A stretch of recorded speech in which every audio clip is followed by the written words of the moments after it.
dhacdadii ruuxday dunida ee qafaalidii madaxweynaha Venezuela ayaa dhalisay su'aalo badan. Xogo sirdoon oo loo dusiyay warbaahinta ayaa daaha ka rogaya in aysan arrintani ahayn weerar dibadeed oo kaliya, balse ay jireen khiyaanooyin gudaha ah, xog la bixiyay iyo ciidamo si qarsoodi ah u howlgalay. Haddaba yaa bixiyay isku duwidda lagu qafaalay madaxweynaha waddanka. Maxaa fashiliyay dhammaan nidaamyadii difaaca? Maxay tani kaga dhigan tahay mustaqbalka nidaamka caalamiga ah? su'aalahaas iyo kuwa kale ayaan ku lafaguraynaa tabinteennan Tifaftir Media oo xog qarsoon idinkaga haysa qadiyadda qabashada madaxweynaha Venezuela iyo macnaha dhabta ah ee burburka sharciga caalamiga ah iyo casharada dunida gaar ahaan dalalka tabarta yar ay ka baran karaan. Soo dhawaada. warbaahinta caalamiga ah ayaa si weyn u faaqidaysa wixii ku dhacay madaxweynaha Venezuela Nicolas Maduro iyo xaaskiisa, kuwaas oo dalkooda laga soo qafaashay iyadoo uu dhacay howlgal uusan dhiig ku daadan.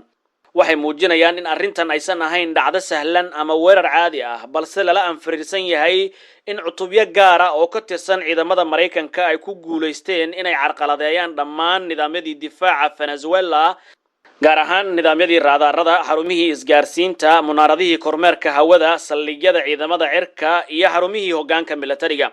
sida ay wararku sheegayaan dhammaan kaabayaashaas muhiimka ah hal mar ayaa hawada laga saaray, taas oo ka dhigan in dalka oo dhan laga dhigay mid indho iyo dhagala.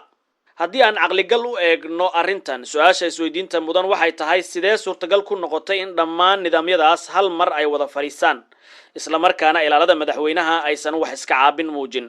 xogaha la helayo waxay si cad u tilmaamayaan in aysan suurtagal ahayn in howlgal noocaasi ah uu hirgalo haddii aysan jirin khiyaanooyin gudaha ah.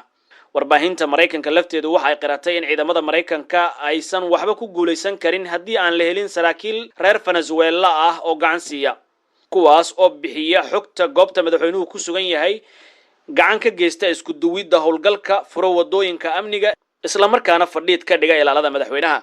sidaas darteed waxaa muuqata in madaxweynaha Venezuela la gacan geliyay halkii laga filan lahaa iska caabin military. warbixinadu waxay sheegayaan in howlgalku qaatay wax ka yar 1 daqiiqo iyo 10 ilbiriqsi. Tani waa arrin la yaab leh, sababtoo ah haddii xataa hal askari oo hubeysan uu iska caabin samayn lahaa, howlgalkaas wuxuu qaadan lahaa ugu yaraan 15 ilaa 30 daqiiqo. laakiin dhacdadu waxay muujisay in madaxweynihii si degdeg ah gacanta loogu dhigay, looguna qaaday diyaarad iyo helikobtaro iyadoo aysan wax bada dhicin. arrintani waxay sii xoojisay aragtida in madaxweynaha la iibiyay lana wareejiyay iyadoo aan wax iska caabin jirin. dhacdadan kadib waxaa si rasmi ah u caddaatay nidaamka caalamiga ah uu burburay, qaramada midoobay ay noqotay hay'ad magac u jirta, golaha amnigu uusan wax awood ah oo dhab lahayn, sharciga caalamiga ahna uu noqday wax lagu tunto. haddii golaha ammaanka ka dooda dhacdadan, Ruushka ama Shiinuhuna ay diidaan sida Mareykanku falka u geystay, laakiin Washington ay isticmaasho codka diidmada qayaxan ee veto, maxaa ka dhalanaya? waxay u dhacaysaa guusha Mareykanka. taasina waxay muujinaysaa in hay'adihii caalamiga ah ay noqdeen qaab dhismeed maran.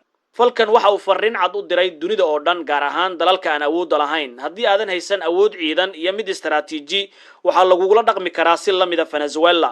dalal ay ka mid yihiin Kuuriyada Waqooyi, Ruushka iyo Shiinaha lagulama dhiiran karo falalkan oo kale, sababtoo ah waa dalal leh awood military iyo mid nuclear. laakiin dalalka kale waxay noqdeen bartilmaameed furan kadib dhacdadan. ciidanka ayaa la wareegay magaalooyinka waaweyn, mudaharaadyo iyo cabsi ayaana dalka ka taagan. madaxweyne ku-xigeenkii ayaa loo dhaariyay hogaamiye ku meel gaar ah. Nicolas Maduro ayaa maxkamad la soo taagaya isagoo muuqaalo laga baahiyay uu gacanta taagayo kuna dhawaaqayo erayo muujinaya adkaysi iyo caro. taasi waa xaaladda Venezuela, laakiin xaqiiqdu waxay tahay in awoodii dalka ay meesha ka baxday. ra'iisul wasaaraha Israel Benjamin Netanyahu ayaa si toos ah ugu hambeliyay Donald Trump, taas oo dhalisay su'aalo waaweyn maadaama Netanyahu laftiisa uu wajahayo dacwado caalami ah, haddana si xur ah ugu safro Mareykanka iyo Yurub. arrintani waxay mar kale muujisay laba wajiileynta ama munaafiqnimada nidaamka caalamiga ah.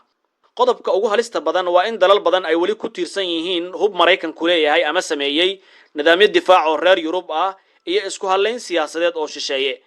Venezuela ma haysan xitaa hal rasaas oo Mareykan ama reer Yurub ay soo farsameeyeen, haddana nidaamyadeedii waa la damiyay. haddaba dalalka ku faanaya hub shisheeye maxay isku difaacayaan berri ka maalin? ma wax soo saar ay leeyihiin? ma isku filnaansho? su'aalahaas ayaa jawaabo u baahan. dhacdada Venezuelana waa marqaatiga dhimashada waxa loogu yeero nidaamka caalamiga ah ee ku dhisan kala dambeynta sharciga iyo qaanuunka. dunida maanta waxa ka shaqeynaya hal sharci oo kaliya, kaasina waa awoodda.